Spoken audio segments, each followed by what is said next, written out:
climbing. Now they can relaxing a little bit. As you can see, immediately Pedersen move up front is a very fine descender. He's a brilliant descender, isn't he, yeah. Pedersen? One of the best, very best in the world right now. Of course, he'll roll over the line in first place at Pedersen and pick up those maximum points at Roccafluvione. The first line in the tarmac, the first opportunity to score points in the classifications goes to Mads Pedersen in the Maglia Ciclamino, who extends his lead over everybody else, building up a huge buffer. Big Ansoli riding on the front, close now to the top of the climb. Should be Tonelli's points. Yeah, Tonelli definitely is not interested into the KOM classification. As we check who's... Frigo, is it? Yeah, Marco Frigo, just off the front from...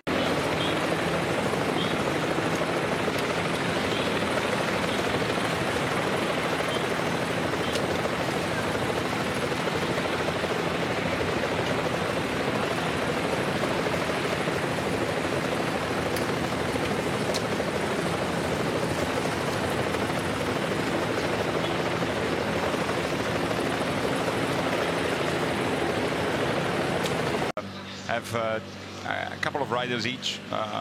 It's going to be the case of them like sacrificing for one for the other. Otherwise, this group, it's not really like everybody, when it's too large, everybody's trying to save a little bit more in terms of energy. I'm a little bit surprised to see Lorenzo Fortunato take the sprint there. Now that second group is out of sight at the moment. They are beginning to lose a bit of contact, at least on that bit of the road. So, at the front of the race, Fortunato is there, Tarozzi, Ulissi, Arrieta from UAE, Van Baarle, and Wilco Kelderman. Bardet's looking good today. Luke Plapp is the only Jayco Aluda rider there. Koen Bouwman's off the back. Damien Howson, Davide Formula, Marco Frigo, Georg Steinhauser, and Nicola Prudhomme. Left-hand side there.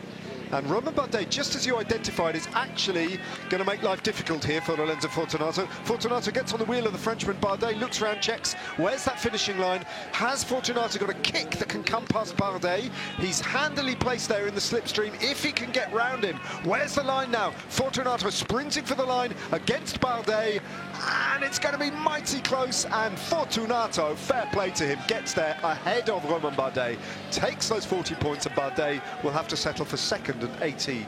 Wow, he had to go deep there. Yeah, there was a...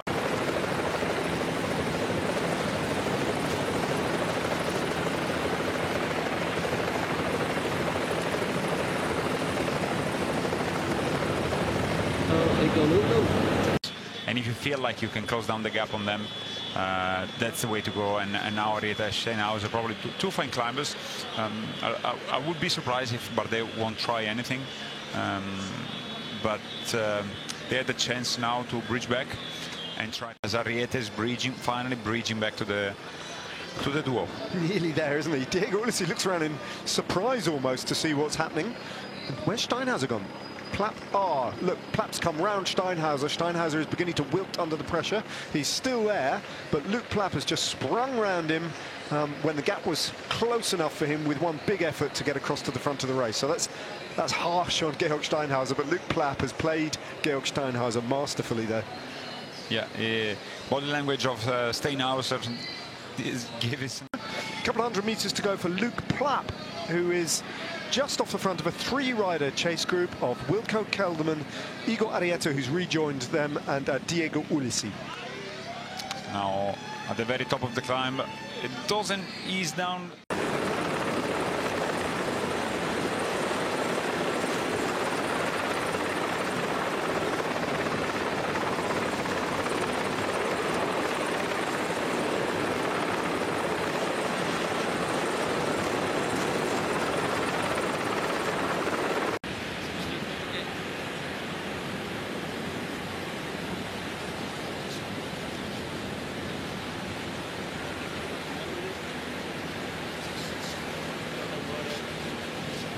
Very steep descent with a nice and not unusual drone vision of Luke Plapp,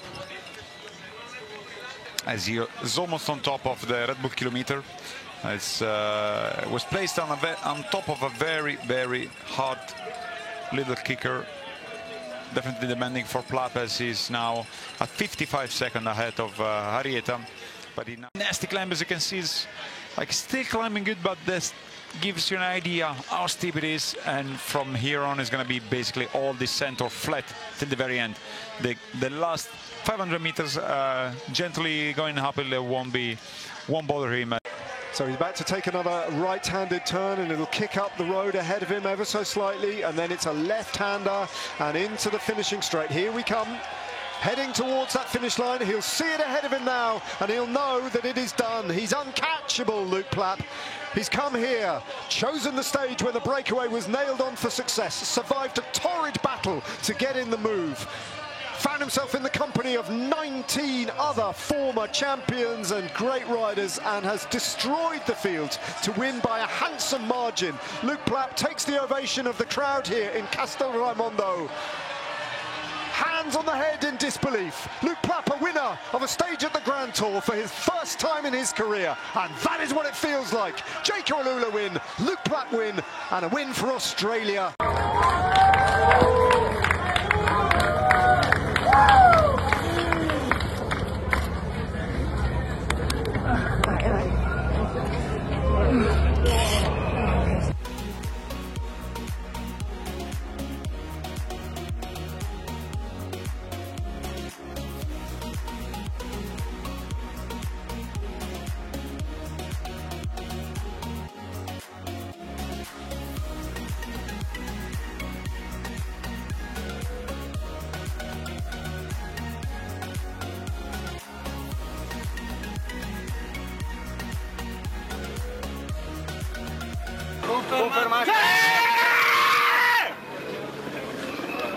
Allora mi accompagnano Daniele e Beppe, io l'urlo di dietro di gioia appena saputo che dopo la tappa di Castel Raimondo, che ha concluso al terzo posto, vestirà la maglia rossa. Mate, every year in Australia you're a superstar in January. Today, your first delivery in Europe. How do you feel?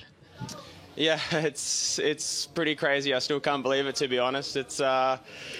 I feel like it's been a long time coming. Always targeting the Aussie summer and just never been able to make a result happen.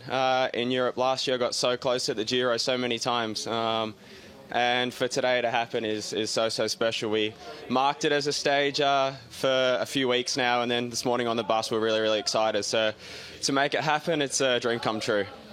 The hard part was to make it happen, because the fight was difficult at the beginning. Jeez, that was unbelievable, the fight to get in the breakaway. It just kept going and going. There was one point there where I was following Wout so many times I was almost dropped myself.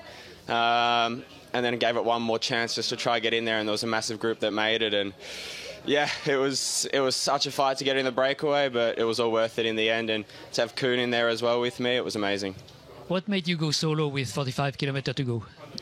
I knew I couldn't beat any of them in a sprint, so I knew I had to go at some stage pretty early. And yeah, I think the way the racing's been going this year, the long moves have been really successful, so that was sort of in the back of my mind. The first one to make a move, I think, always has an advantage, so I just thought I'd give it a crack, and to be honest, just wanted a bit of a head start on the descent as well, so to stay away all the way to the finish is definitely not what I expected.